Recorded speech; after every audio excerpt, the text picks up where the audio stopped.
Anyway, here we go. So what are we talking about here? Well,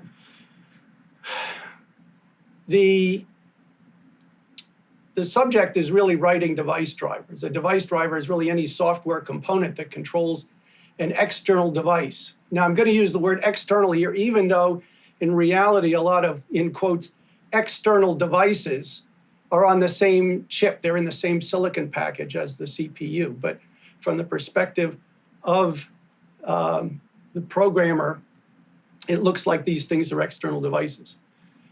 Now, the typical way that the CPU communicates with the devices is through something called a device register, which in general, we just say it's a circuit that provides an interface to a device. Device registers can have various functions. For example, some of them will be control registers, which configure the device or initiate operations. Others will be status registers, which provide information about the device's state. Others will be transmit registers. You send data to the device by writing to a transmit register, or you'll receive data coming from the device through a receive register. Now, some of these registers may be folded together. Something could be a control and a status register. Varies a lot from device to device. I'm going to be relying on this one example for most of the lecture. I have a single board computer which has a UART, a serial port that employs 6 registers. So there are actually there are 3 control registers: line control, something just called decontrol register, and a baud rate divisor, which sets the transmission rate on the device, and that's also a control register. There's a status register, which has bits in it that reveal the state of the device, and then there's a transmit and receive buffer register. Now, we refer to these things as registers because they have a lot of similarities to CPU registers and ordinary memory. The real similarity is that you can look at it like it's a collection of bits, that it's accessible as a conventional storage unit. Sometimes it looks like a byte. It could be a small collection of bytes, or it could be an entire word. But whatever it is, it's conventional storage units. Now, when I started talking about this subject some 30 years ago, I would often poll my audience to ask, how does your processor access the device registers? And there were techniques known as port addressing, or there were special I/O instructions, and then memory mapped. And over the years, the show of hands would gradually shift toward everybody was doing memory mapped addressing. Now I just don't see the other styles anymore. It's all memory mapped. And that's because this fits in so well with the existing CPU architecture. The notable characteristic is that the circuitry for the device registers is connected to the address and data buses so that it looks and responds almost as if it's ordinary memory. But the key word there is almost. It's not exactly like ordinary memory, but the addressing characteristics are the same. And so it enables the CPU to be able to communicate with the devices without having to have any special instructions other than the ones it normally uses for accessing memory. So in short, what we're doing is we're disguising these circuits to look like they're addressable like ordinary memory. So here's a visual layout of what a typical address space is that we're talking about, is that you have this outer box here represents the entire address space. And usually the amount of RAM on the system doesn't occupy all of that address space. And typically a small amount will be stolen at low memory for things like interrupt vectors. And then the memory mapped registers will be somewhere up in high memory like that. And they'll usually be accessed relative to some base address that's, in this case, for the examples I'm using, it's 3FF and 4 zeros in hex. Now, one of the characteristics about device registers that makes them a little different from ordinary memory is that they're kind of finicky, is that with ordinary memory, you can set and clear individual bytes or store values in there, and it doesn't upset anything else. There's not much difference other than the bit position between the various bits in that memory. But with these devices, since each bit in a status register or in a control register has a very specific meaning that has some interaction with the hardware, it becomes very easy to make programming errors like misreading the state of a device or putting a device into an invalid state.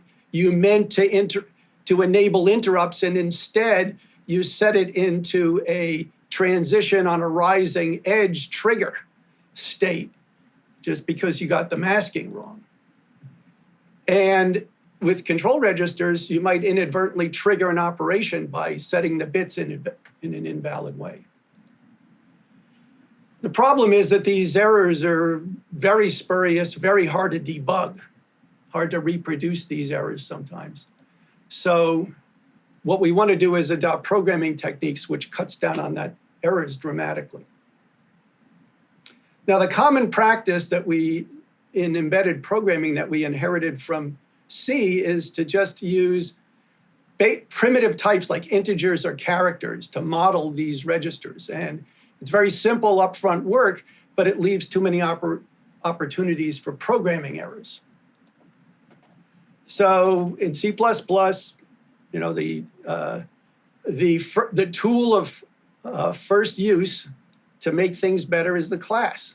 And so not surprisingly, the advice that I'm going to be building on is that we want to take these device registers and make them non-public data members in classes. And then we want to write a public interface, functions, which have very restrictive interfaces that really try to make it hard to execute invalid operations on those registers. Now, this approach takes a bit more work up front, but the resulting device drivers should be a lot simpler and more robust. And the economics of this are, it's basically, you can pay now or you can pay later. And when you pay later, you wind up usually paying a lot more. And here's what I mean by that is that you define the device type for whatever that hardware device is only once. You write the class. So if you invest a little extra effort into writing that class, it's not like you're going to pay for that design over and over again. But when you go to use the devices, that you're likely to do many times. To do an input-output operation on a UART, that's something you expect to do frequently. And if the design is poor, programming errors go up, the debugging costs go up. That could be a frequently repeated cost. And so the time saving and the aggravation of not making those mistakes actually amortizes the cost of writing a good interface up front. Now, just as an aside here, the programming that you're about to see me do is really guided by a couple of very high-level principles. One of them is, I think, this really nice phrasing from Scott Myers, which is, you want to make interfaces easy to use correctly and hard to use incorrectly. I like to add a refinement to that, which is that you really want to program in a style that turns potential runtime errors into compile time errors, because that really ramps up the ease of use because you don't even have to debug this stuff. You get the feedback from the compiler to tell you, hey, this ain't going to work. So what I'm going to do now is go through some incremental steps to build up a class to model a hardware device. And so we'll start out very rudimentary, look at what problems this entails, and then we'll look at features to fix those. So good starting point is to figure out how are we going to represent individual registers. And typically what you do is simply pick an integer type that will have the appropriate size for the register that you want to represent. Now, In the examples I'm going to be using, turns out they're all 4-byte words aligned to a 4-byte boundary. And so using uint32 from C standard int, not .h, is a really good choice to start with for this architecture. Now, for brevity, I'm going to leave out the std : the includes of headers, and the using directives, because I think they're largely self-evident in these examples.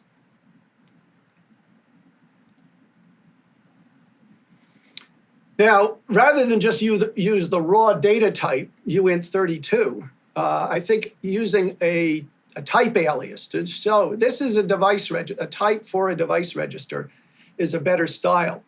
And so a type def is a good way to go. In modern C++, an alias declaration with the keyword using is probably even better way to go.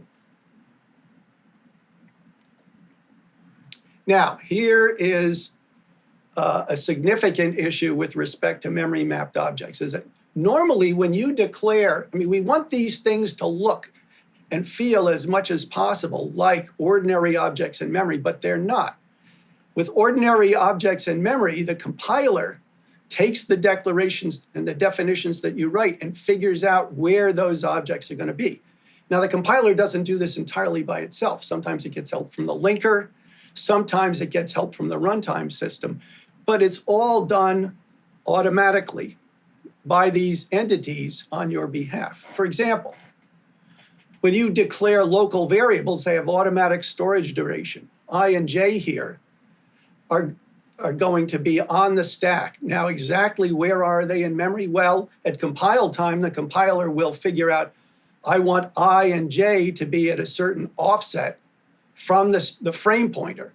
But the frame pointer value itself is not set until the function's called at runtime. And so it's a combination of this offset computation at compile time and then the placement of the value in the frame pointer at runtime that determines where the object is going to live. With a statically allocated object, it's a collaboration between the compiler and the linker. The compiler figures out I want so many bytes at some offset within a particular data segment, and then the linker just glues together the data segments and finally picks the address at which that thing is going to reside.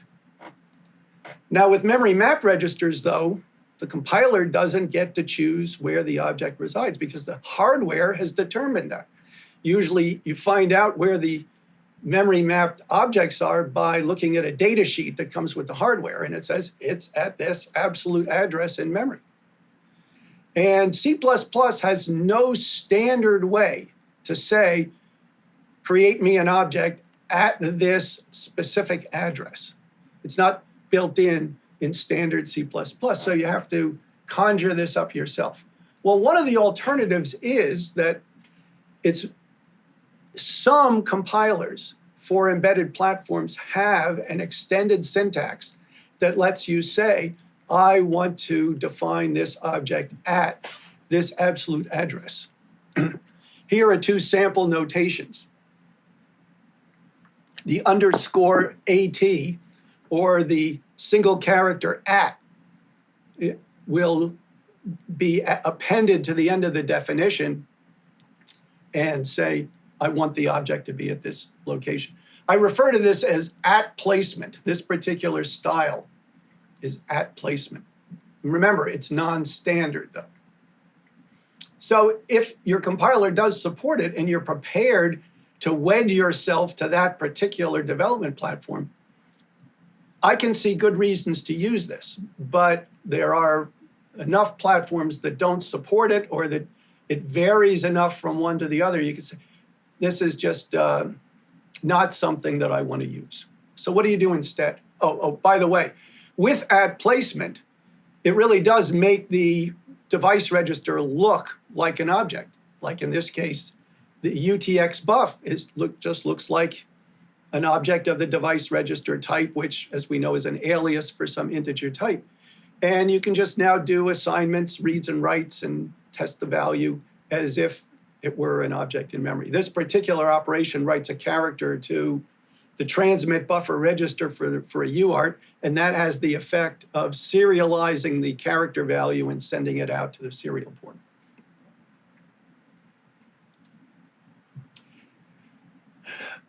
Another an alternative that you have as a way of declaring a memory mapped object is to just use a garden variety extern declaration. You can declare in your program, there's a device register, UTX buff, and extern means I'm declaring it and the definition is somewhere else. Now remember though that in standard C++, there's no standard notation for writing that definition. So if you don't do it in the language, then you have to do something else. Now, I just saw a question pop up that says, how does at differ from placement new? I'm actually going to be talking about placement new toward the back end of this lecture, so just hold that thought and we'll get to it. But essentially, the short answer for right now is placement new is a runtime operation. Using the placement new operator executes something at runtime to identify where the device is, whereas using the @ sign or the underscore @ is just a compile time and link time machinery to say it's going to reside there. It doesn't involve a runtime computation. So back to this, with the extern declaration, if you can't define it in the dialect of C++ that you're using, what do you do? And the answer is you have to ask the linker to do it. So here's an example. The GNU linker will accept command line arguments that look something like this. It's a double dash defsim, and then you can give the external symbol equals the address at which you want it to reside. You actually can put this on the command line for the linker. And it will then essentially take the place of having written a definition that says, here's where I want it to reside, and you get to pick the address. And you want it to correspond to what the hardware is selected. Now, you could say, well, isn't this standard C++? Because I've written an extern declaration, which is standard C++. But strictly speaking, you haven't written the definition in C++. You did it through some extralingual mechanism. And according to the C++ standard, this is actually a violation of the one definition rule. You've declared something that you never defined in your C++ program. You used some other tool to patch in the desired address. So, but this is a viable way to do it. And I know of people who have done it this way. By the way, I will say, though, it does have a disadvantage, which is I've done measurements, and on certain platforms, this actually gives the worst case performance of the various techniques I'm showing you, because the compiler doesn't know anything about the addressing. It's all deferred to the linker, and so the compiler will often use worst case scenarios to figure out if this location is far away, it may require added computation to reach the furthest reaches of the address space. Another alternative that's available, and this is really popular, this really is a widespread practice in C, is that you can just set up a pointer to point to the memory mapped address. And once you do that, you can do operations like this. You have to dereference the pointer to access the memory mapped address, but once you do that, it's just like any other dereferenced pointer. Now, how do you set this pointer up? You use a technique which I call pointer placement, which is essentially casting an integer valued address into a pointer value. The C way of doing it looks like that. You just take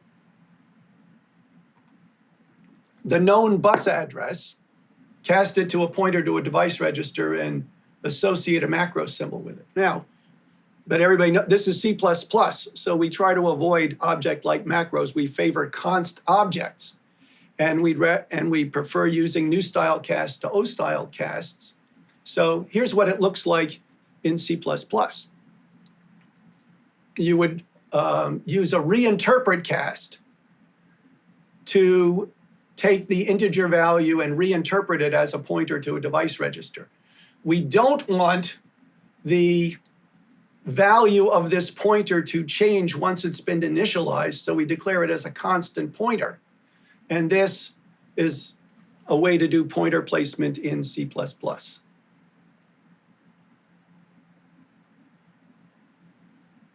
There's a question here about with linker placement, don't you either need to use extern C on the declaration or account for name mangling when having the linker inject the definition? Yes, you do have. Yes, thank you for pointing that out. You either have to make sure that it's an unmangled name, or you have to actually look at the generated assembly code, see how the compiler has mangled the name, and make sure that you use that as the defined symbol. Thank you, that was a very good point. Now, in modern C++, we prefer for definitions like this to make them const expr rather than use the keyword const. The advantage here is we really want this to be all evaluated at compile time. Using a const pointer doesn't assure us that this is a compile time evaluation, but using const expr does. And that would be great, except that it doesn't compile. And it doesn't compile for specific technical reasons. Here's the issue, is that there is an explicit statement in the C++ standard that does not permit, you're not allowed to have a reinterpret cast in a constant expression. Now, let me elaborate. A constant expression in C++ is an expression in which all the operands are themselves constant.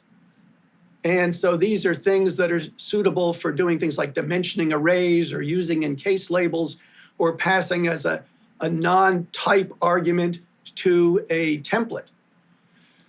And the interesting thing is that even if the reinterpret cast's integer operand is an integer literal, it itself is constant, the reinterpret cast is not allowed in a constant expression. Now, you can use a static cast in a constant expression, but for this particular use, you still get a compile error because the static cast is not a cast that can convert an arbitrary integer into a pointer. For that, you need a reinterpret cast, but reinterpret cast is not allowed in a constant expression. So you can't use const expr. I think this is an unfortunate rule in the C++ standard because it's not clear to me that it's necessary. In any event, this is the way that you have to write it to get it to compile in standard C++. But even though this notation is standard, the reality is that the behavior is implementation defined. And what implementation defined means that it is behavior that could vary from platform to platform.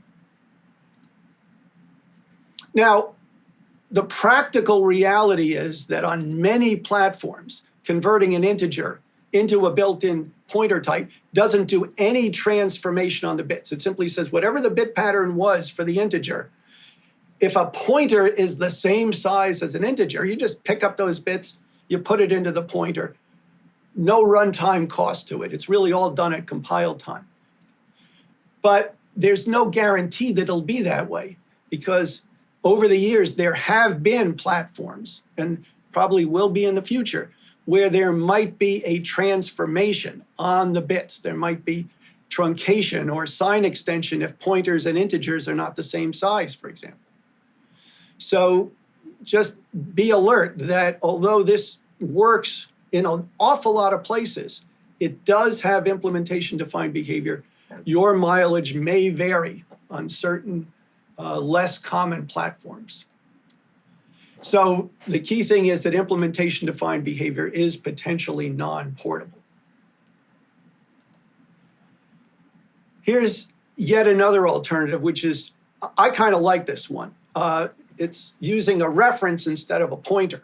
It can eliminate the const because, in fact, you're not allowed to put const between the reference and the declared entity in a reference declaration. But this particular way of writing the reference cast doesn't work. You cannot compile a conversion from an integer into a reference type. Instead, what you have to do is cast the integer into a pointer and then dereference the pointer so that what you have on the right-hand side of the initializer is give me the object pointed to by the pointer whose value is that integer. So the reference binds to an object. So make sure you put, the compiler will tell you if you forget to put that dereference operator there.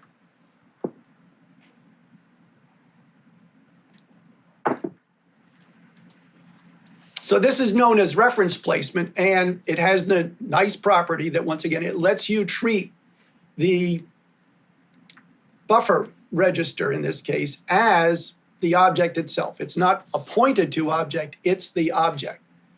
And so you don't have to have stars and dereferencing operators. This is very close to the convenience of at placement, and the beauty is that this is really a standard notation that you can use for mimicking at placement. But again, it has implementation-defined behavior, but it is a standard syntax. Now, once again, we want to make sure that the interface to the UART device is very easy to use correctly and hard to use incorrectly. But if you view the individual registers of the UART as separate objects, that means that any operation that you perform on a UART that involves more than one register, you have to pass those registers separately. And that's just asking for trouble, because you could easily get the transmit buffer and the status register passed in the wrong order. They have the same type. The compiler can't tell them apart. So accidents like this could easily happen. Or you might accidentally pass the status register of UART 0 and the transmit buffer of UART 1. And that's certainly going to be fun to debug. So a better way to view this is to look at the UART as a whole object, and that the device registers are merely just implementation details. So we cluster them together like this and pass them as a whole. But doing it this way, the problem is that all the structure members are public, and it's still that the structure members are exposed for misuse.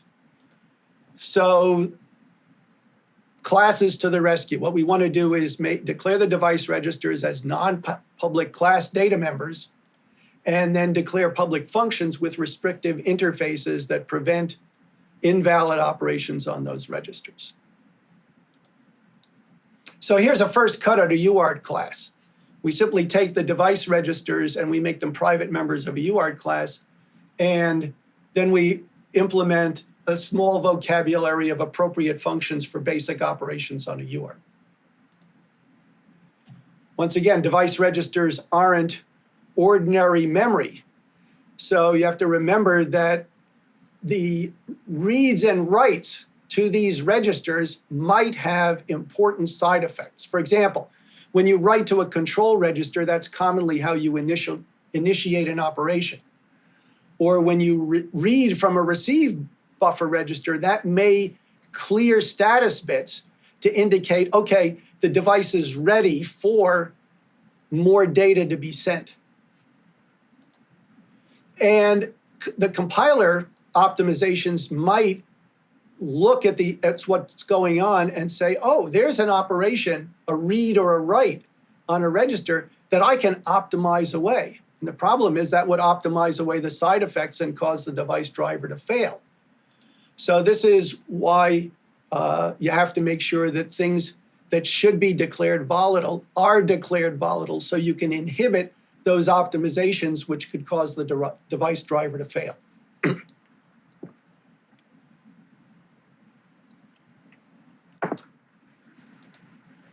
So where do you put the volatile? Well, this first version of the declaration, this is saying that COM0 is a constant pointer to a volatile UART.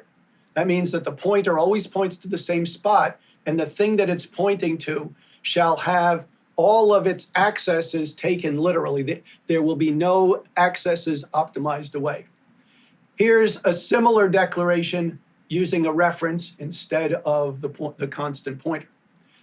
But this is important. Notice that when we do it this way, the volatility is not an inherent part of the UART. You have to tack the volatility on every time you write a declaration that's referring to a UART. And so this has a bunch of negative consequences. That one is that if you fail to put the volatile in a particular declaration for a reference to a UART, now the compiler might do optimizations on the accesses, and you get the joy of debugging this. So it's often the case that you want all of the UARTs to be volatile entities, so you might as well build the volatility into the UART type.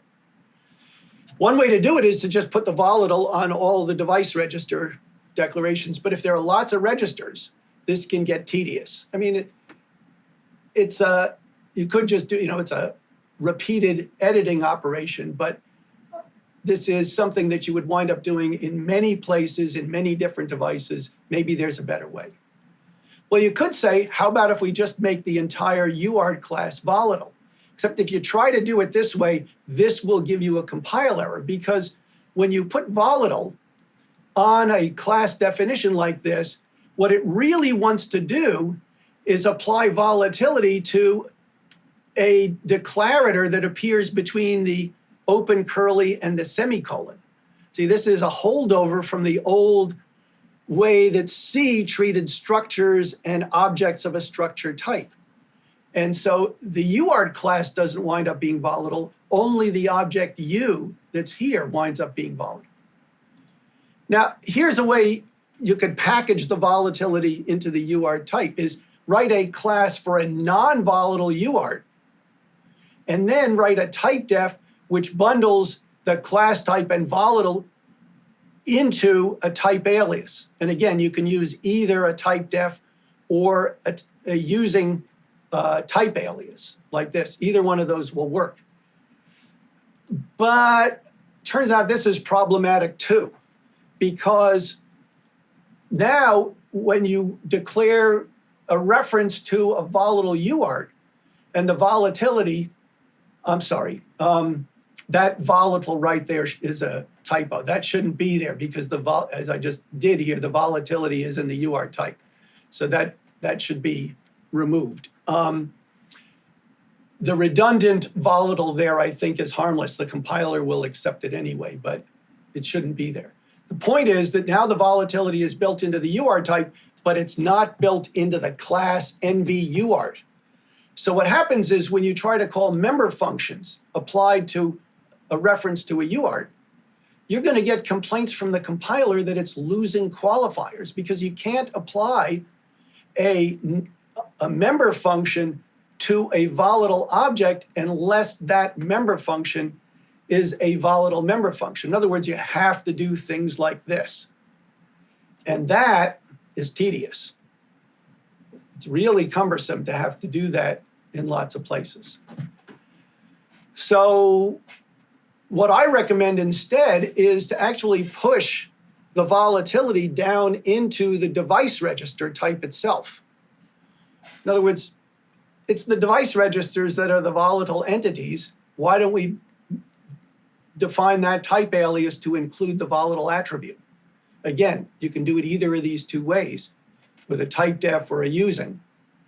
And now the class definition, you don't need the intermediate non-volatile UART type. You just write a class UART, and you don't have to make these member functions volatile member functions, the volatility is in the device register type.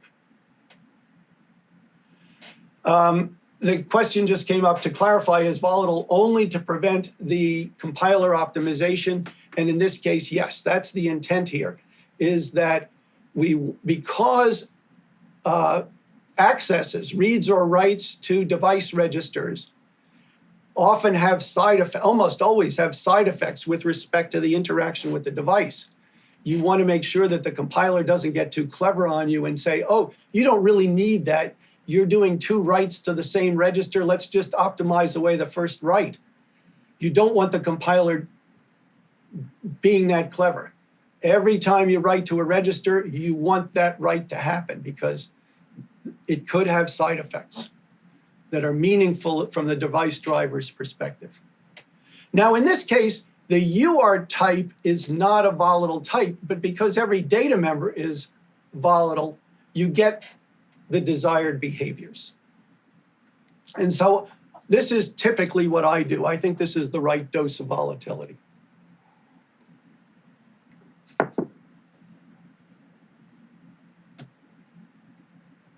Says this feels like things that should be done from the hardware vendor in their HAL. Any thoughts on why many vendors stick to C-style ways of solving this problem? This is, I'll tell you, what I'm showing you here is what you can do in C++. The problem is that the culture is that a lot of this work is still done in C. So when people are writing board support packages or hardware abstraction layers, whatever you want to call them, they don't want to write 2 versions of it. So they write to the lowest common denominator. And so there are many times that you want to write an embedded code in C++, but the people who are supporting those chips have handed you a package written in C, which is much more, it's easier to use incorrectly and harder to use correctly. You know, it's just not a good interface for C++. And so you then have to decide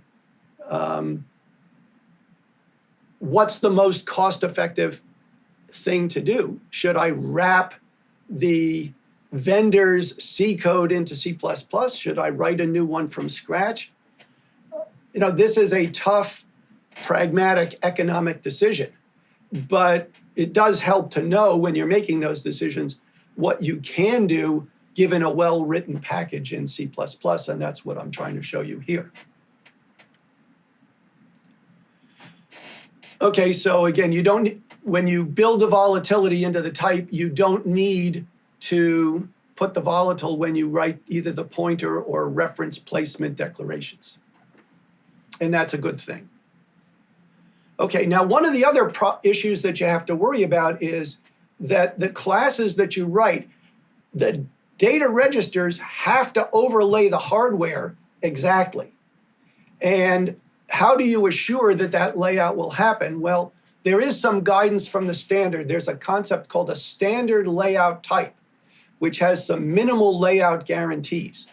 And so you should start by thinking of a standard layout type as a C type, but with a little more. So for example, all the built-in types, the scalars like integers, enumerations, pointers, those are standard layout types. An array with elements that are standard layout is itself standard layout. And there is such a thing as a standard layout class. Anything declared as a structure or union could also be, but isn't necessarily a standard layout class. And a standard layout class can have some stuff that isn't just C. It can have some real C++ features. For example, it can have static and non-static data members, but all the non-static data members have to be standard layout types themselves. So for example, if you put a string class object into a class, that's not standard layout because the string class is not a standard layout type.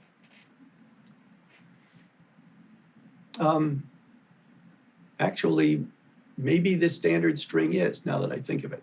So maybe that was a poor example. A standard layout class can have base classes if they're all standard layout. it can have static and non-virtual functions. And it can have nested constants and types. Now, I'm not going to do all the details on this. Actually, later today, there's a lecture by Steve Dewhurst on structure layout, and I believe he's going to be covering standard layout classes in greater detail. So just here's a few quick examples. What kinds of things will render a class not standard layout? Having a virtual function, because that adds extra data that could disturb the layout, especially if the virtual function pointer goes at the beginning of the class. It's going to push all the data registers further down, and their offsets will be incorrect. If you have more than one data section with different access control, there's no guarantee about the ordering of the public and the protected sections. Despite the order in which they're declared, the protected section could go first. That would disturb the layout. Now, you can use inheritance. But when you do, the base class must be a standard layout class, and all of the data members must be in the derived class or in the base class, but it can't be split. So for example, you can use a base class here where if you have two devices, LEDs and switches, which have a common set of registers, you can capture that common register layout and then derive LEDs and switches from that. And as long as you don't add additional non-static data in the derived class, the derived classes will be standard layout. Notice, by the way, I don't want anyone really accessing these data outside the class, so I make it protected so it can be seen by the derived class, but I use private inheritance to make these things inaccessible. The device registers themselves will be inaccessible to users of LEDs.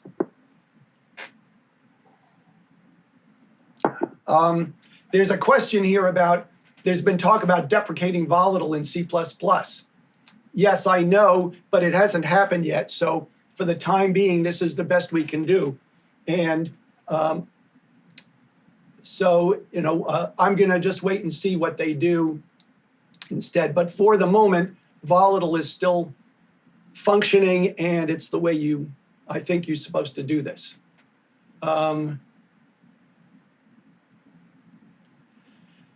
And it says we use memory mapped structures to communicate with an FPGA connected to our processor on an SoC. Do you think that the entire class overlays like this are a viable approach? They are on many platforms.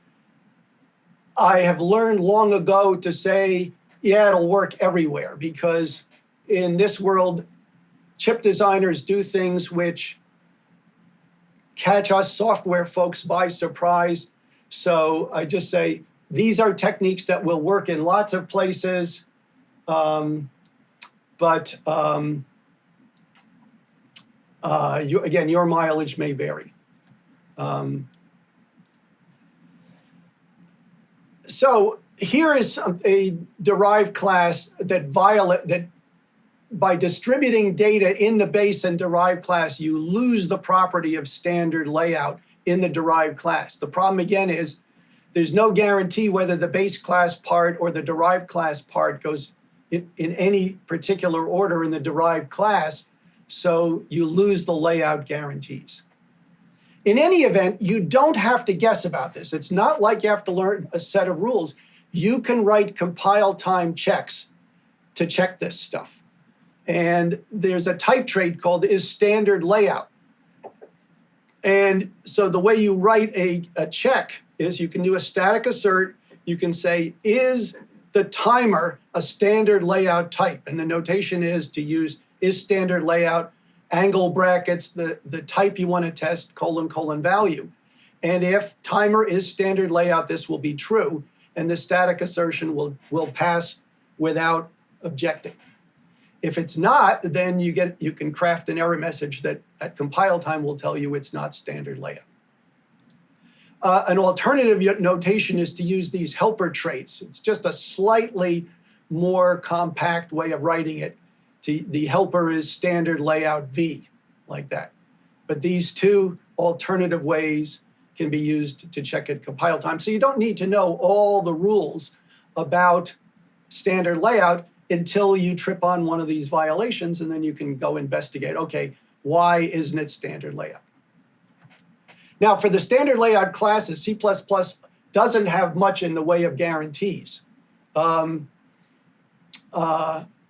The guarantee is that the first non-static data member will always be at offset 0, and everything after that will have a greater offset in increasing order. So you know that within a given access section, all of the data members are laid out in the order in which you wrote them.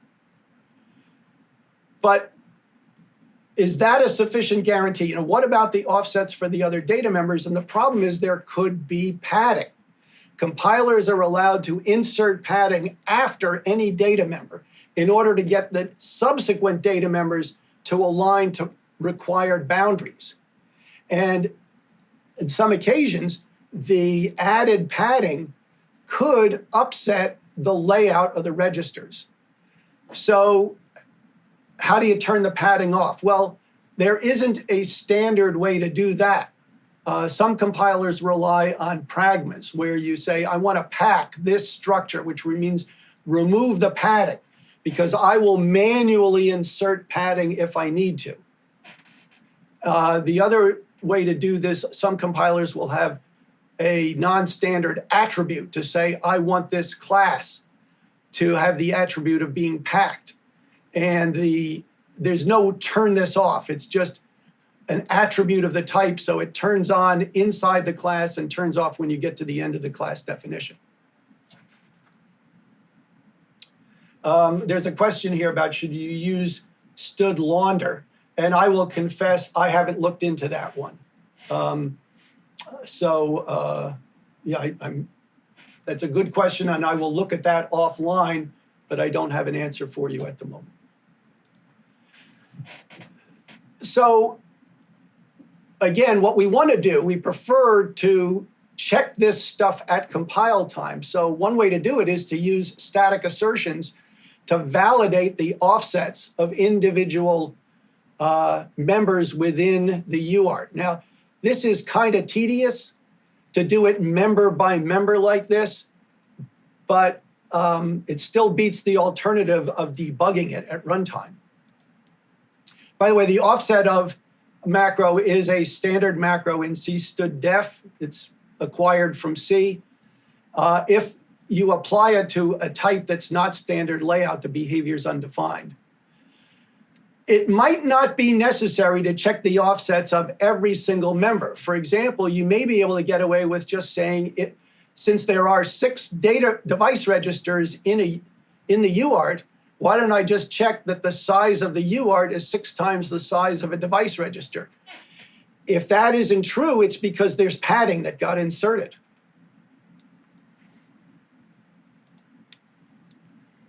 UART members, some of the member functions may require parameters to be passed to them of specialized types, like an enumeration type to set the baud rate. If you do include these things, it's appropriate to make them public members of the class. And note, this enumeration definition is purely compile time symbols. It does not disturb the layout of the class. The class is still standard layout. Okay, what about constructors? Well, often these devices need to be initialized before use, and so that's what constructors are for. They're to put objects in their proper initial state. Constructors are nice because they provide guaranteed initialization. When you write a class that has a constructor, the compiler is supposed to say, well, now I'm going to guarantee that you can't create an object without invoking the constructor, one of the constructors.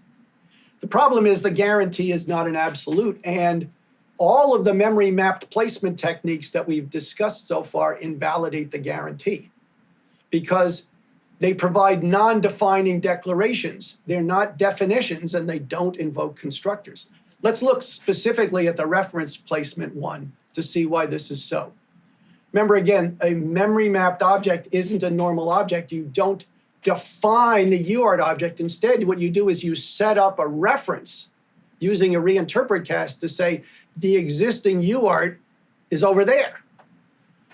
And because you're not actually creating the UART object, you're just referring to it, you're denying the opportunity to the compiler to invoke the constructor automatically. Again, this reinterpret cast here is just converting an integer to a pointer. And if this is all you do, this invalidates the initialization guarantee. So what do? Well, new with placement is a way to get the constructor to run. Now I'm going to show you a technique here using new with placement, and some of you may see there's still a problem with this. Just sit tight. I'll bundle it up into a nice little package. As you know, a new expression allocates memory by calling an operator new. There's a global operator new that looks something like this, that says, you give me the size of the object that you want me to allocate, and I'll return a pointer to it. It's a lot like malloc. And so a new expression is really a two-step process. The first step is call an operator new to allocate storage for the object, and the second step is apply a constructor.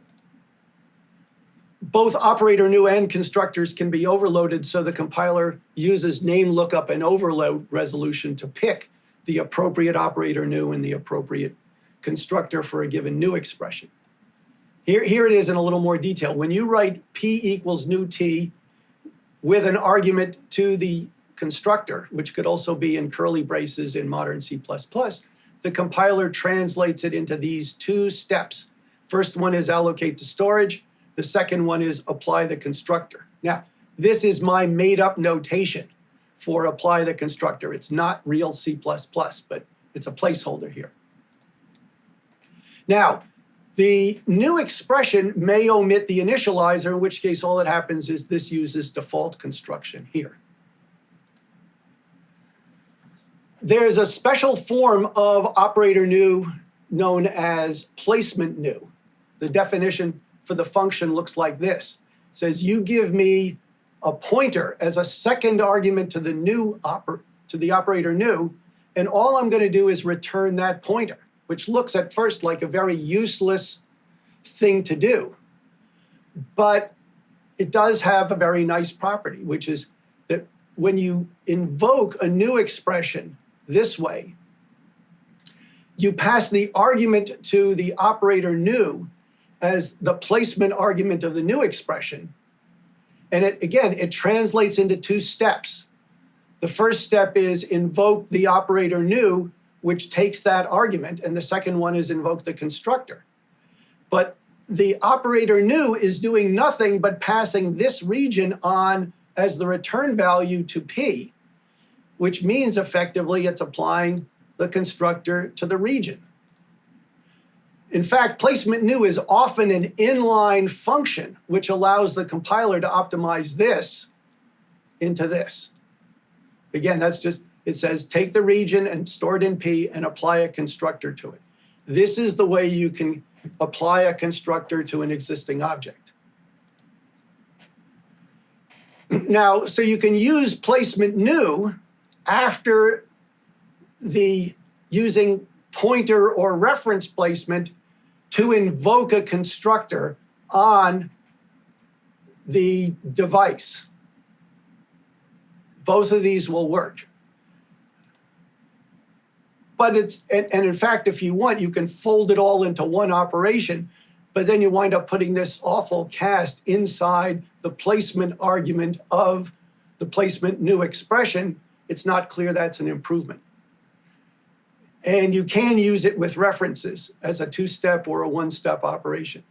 But here's the key thing, is that this doesn't really solve our initialization problem, because you still have to separately invoke the constructor. And so what we want to do is use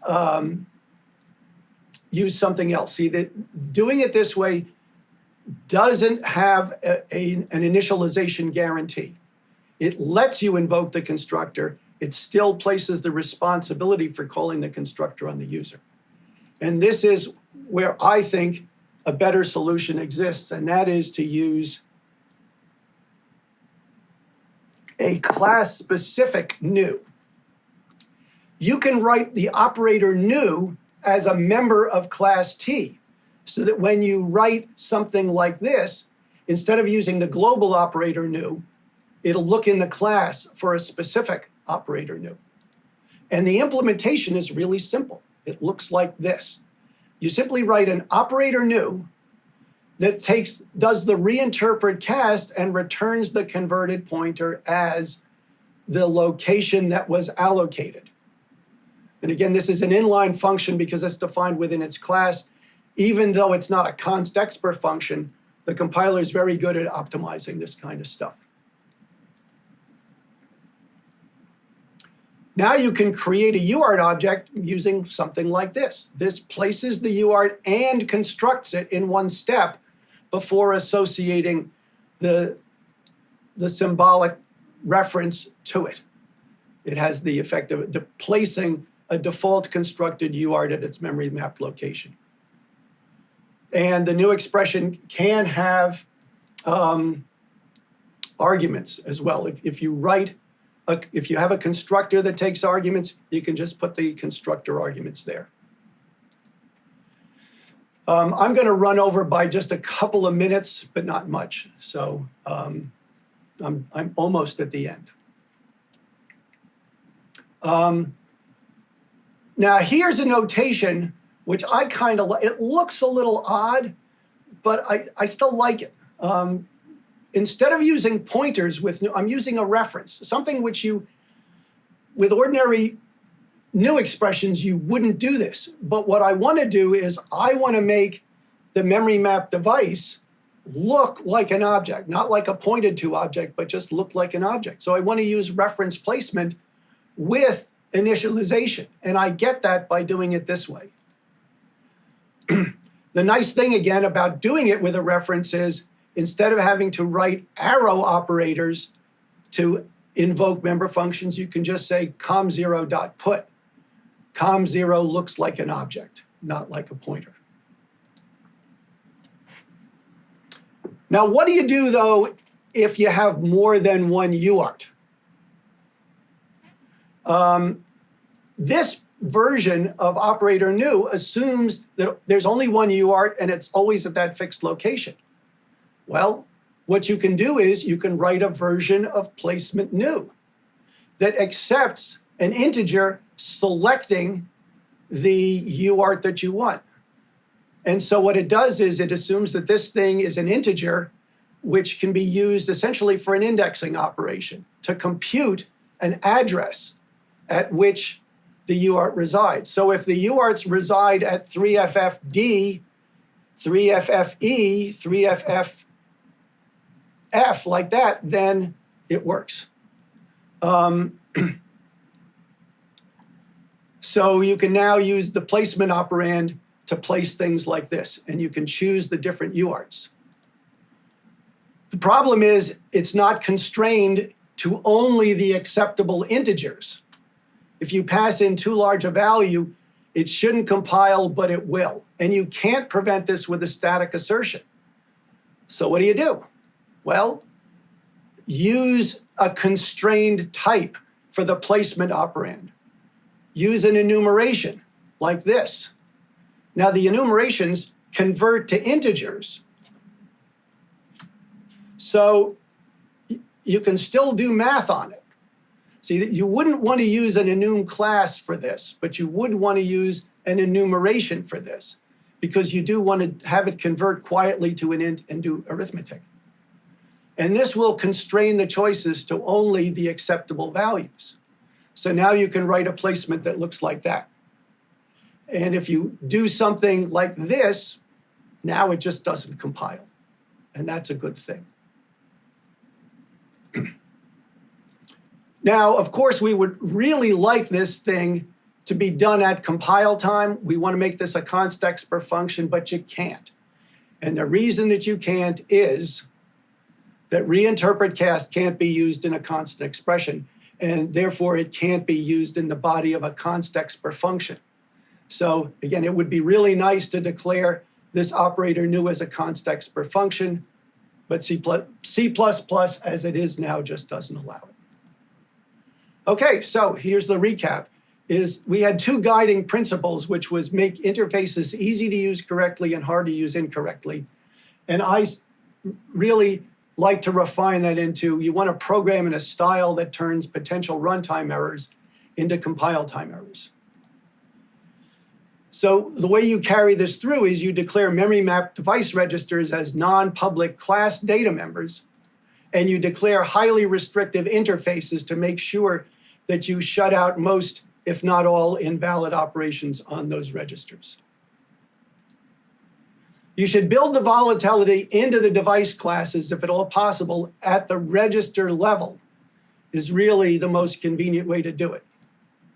You can use static asserts and type traits to verify that each memory map class is indeed standard layout. And you can also use static asserts to check for misaligned data members. And you use class-specific operator new to guarantee initialization for memory mapped objects. And last but not least, you want to be excellent to each other. And that's it. Thank you very much. I hope you found it useful and informative. And that's a wrap.